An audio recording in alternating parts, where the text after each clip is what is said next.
It's Friday, November the 11th, 2022, at exactly 11:11 a.m.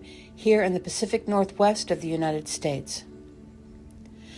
What I'm about to share with you is a peaceful way to ignite a silent revolution, one completely under our control, one completely individualistic in expression, and one that has boundless potential to succeed in the evolution of generations to come. Also, one that cannot, by any means possible, be interrupted by any other force that may have a contrary viewpoint. Now, what am I talking about? Choice. Choice has the ability to change the future. Let me tell you why. If any of us can look back to certain crossroads, choice points, we will see that we made decisions that had such impact and meaning that we could never have foreseen. Some were so simple as deciding, do I go left or do I go right? Others so profound as deciding, do I stay or do I go? Some that may seem as insignificant as breathing in, breathing out, and choosing when. Now, why do I say that?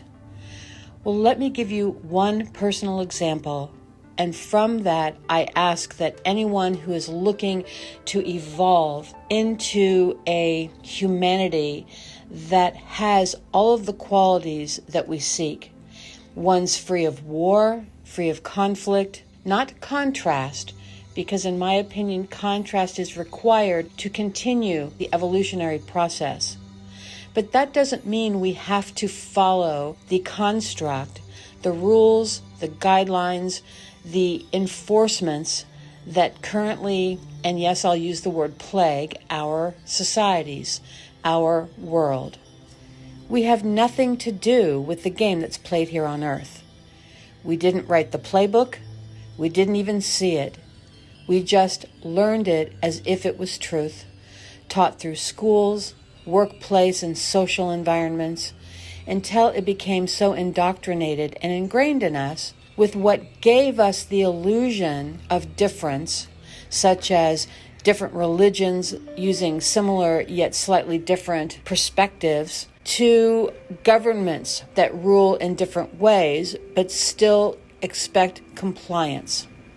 Now, I'm not saying to do anything that would be considered controversial or provoking of violence in any way. As a matter of fact, what I'm about to propose with the concept of change has little to do with confrontation and everything to do with self-control.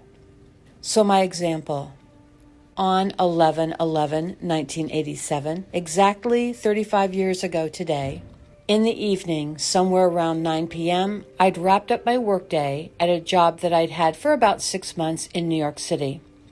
The firm that I worked for was located in the Pan Am building, which is still the MetLife building, that incorporates Grand Central in its bowels and has entrances on all four sides from 42nd Street to 45th Street. I exited 45th Street and walked all the way up to the Hard Rock Cafe, which at that time was directly across from Carnegie Hall. I believe that's 57th and 7th. When I arrived, all I wanted was a giant glass of water. I found my friends. A waitress came up and asked me if I wanted a drink. So instead of water, I ordered a margarita. Little did I know it was going to come in a bathtub-sized glass. About 15 minutes later, it caught up with me and my empty stomach.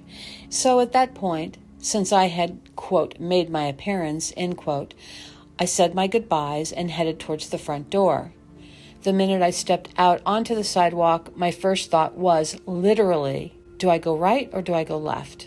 Then analyzing the possibilities. I went left. As a result of that choice, I ended up in a deli where I met my soon-to-be husband. That choice to turn left changed not only my future, not only his future, but the futures of everyone that I came in contact with thereafter, because as a single parent with a young boy to raise, I made choices such as moving out to Long Island so he would have a yard to play in, and it also included my migrating away from my career in the law firms of New York City into entrepreneurship when I established Long Island's first real estate investment club. So think about it. Decisions that you make have the ability to change your future and the future of generations to follow without having to lift a finger. You decide. What you do with the life that you have has meaning that only you can identify. Everyone else you will ever come in contact with, it doesn't matter who they are, will not perceive your life the way that you do. Every choice we make has the potential to change the future for generations to follow. Take that one choice I've just described. All of the people's lives who I have had the privilege and the honor to interact with will be changed by that choice that I made. Let me give you one example. I have a friend who's a lawyer. That individual became a member of this real estate investment club for the purpose of networking, and his networking efforts were successful. That's where some of his first clients came from. And from those clients came the next set of clients, and on and on. Those clients produced a level of personal and professional achievement that then filtered down through other choices this individual made. Then look at his children. How were they impacted simply by these choices that took place before they took their first breaths here on earth? And how then will their lives be changed by everything that they came in contact with as a result of the choices that he and his family made as it relates to their upbringing? Now go a step further. Their children, the people they come in contact with, those same values, those same experiences, opportunities, or maybe lack of opportunities, depending on who you are in this world, all come from the environment in which you find yourself. And then you become an influencer in your community. So with that example in mind, look at your life now. What kind of a world do you want to live in, or do you want to be a part of creating in generations to come? Whether it's 50 years from now, 100 years from now, 1,000 years from now, or even further. Think about it. For those of us who were around 50 years ago, the concept of having everything you could possibly need or require in the palm of your hand in the form of a device of some type was not even a blip on the radar of possibility in our lifetime. We just couldn't take our minds there. That was the Jetsons, and the Jetsons was fantasy. And if anyone would have told us then that the things we saw in the Jetsons or Star Trek or any of those things would become a reality, we would have laughed at them, stayed away from them, and thought them to be crazy.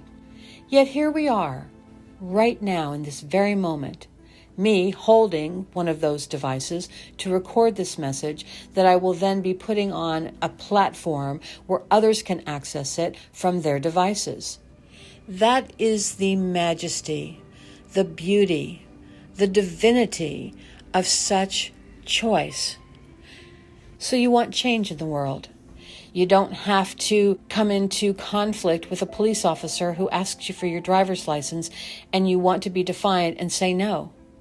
I'm not saying don't do those things, but I'm saying if you're doing them for the sole purpose of impacting for change in a non-violent, peaceful way, try something that comes in as a whisper, that's no more than the quantum entanglement of thought as it processes through the cosmos.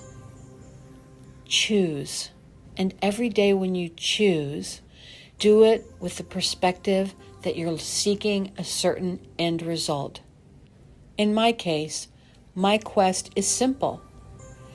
I'm seeking long-term evolutionary advancement at lightning speed.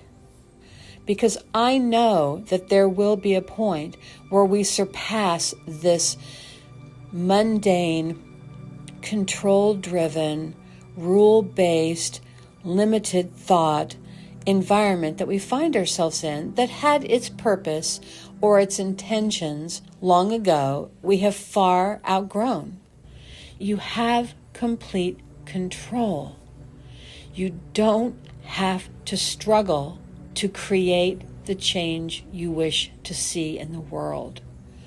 All you have to do is use the power of choice and let the universe, the divine, the quantum entanglement of it all, take it from there. E pluribus unum.